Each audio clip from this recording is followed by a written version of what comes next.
average Muslims, they have just speaking about the Quran and saying, it's 100% the way it's always been, and they cannot imagine any variation. Average Muslims, without bothering to study, keep parroting the claim of perfect preservation. Without bothering to learn, they have just simply parroted a common way of speaking about the Quran and saying, it's 100% the way it's always been. But where did they get the idea that they keep parroting? There has never been two copies of the Quran that are different even in one letter or one word.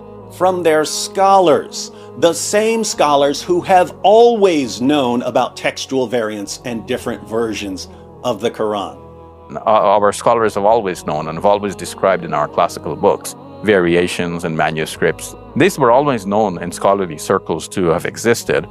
Quick question for you Muslims who are watching. What would it take for you to realize that your scholars are liars who say one thing when they're talking to other scholars and say something completely different to you? Your scholars know about the different versions of the Quran among Muhammad's companions. They know about different Qurans in different parts of the world today. They know about textual variants, but they tell you perfect preservation right down to the letter. They're lying, right? I mean, obviously. They're obviously lying. Another quick question. Why doesn't it bother you at all when your scholars lie to you?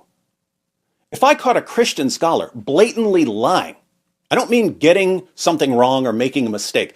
I mean lying. I would have a really, really big problem with that Christian scholar. So would other Christians.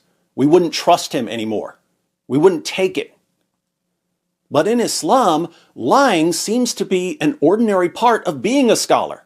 And scholars who lie face no consequences whatsoever from their students, and this encourages more lying. Does the true religion need that? Does the true religion need scholars to lie for it? You'll recall Shabir saying that Muslims parrot the claim that the Quran has been perfectly preserved without bothering to study. But recently, average Muslims have just simply, without bothering to learn, they have just simply parroted a common way of speaking about the Quran and saying, it's 100% the way it's always been. What would happen if, instead of mindlessly repeating the lie about perfect preservation, Muslims instead did a little research? If Muslims bothered to do a little research, they would find that, according to Muslim sources, entire chapters of the Quran were lost because Muhammad's companions were too lazy to recite them. They would find that hundreds of verses were lost from other chapters because the only Muslims who had them memorized died in battle, or because the only copy was eaten by a sheep. They would find that Muhammad's top reciters of the Quran couldn't even agree on which chapters were supposed to be in the Quran.